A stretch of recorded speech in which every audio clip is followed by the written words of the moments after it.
Dobrodošli u novi video na kanalu Urode HD. Ovom klipu idemo novu lekciju serijala škola, u slučaju to je srpski. Dakle, ovo su akcenati, kongruencija. Pa da počnemo.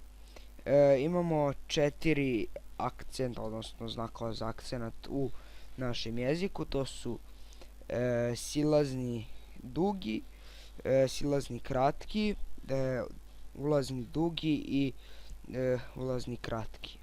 Odnosno dugosilazni, dugouzlazni, kratkosilazni i kratkouzlazni. Evo vidite i znakove za njih.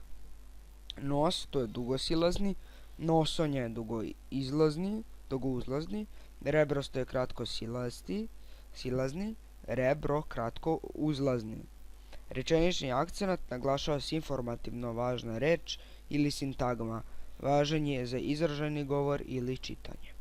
Kongruencija je slaganje prideva u rodu, broju i padežu i glagola u licu, broju i ponekad padežu sa imenicama.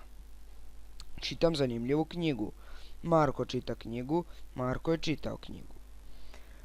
Zadatak: iz date rečenice prepiši prideve koji se odnose na izdvojene imenice, a zatim odredi u kojim gramatičkim kategorijama kongruiraju.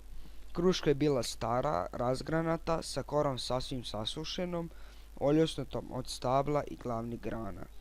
Znači, izdvojili smo krušku, odnosno kruška, korom i grana. Prva je rod, broj, padež, druga isto rod, broj, padež i treća rod, broj, padež.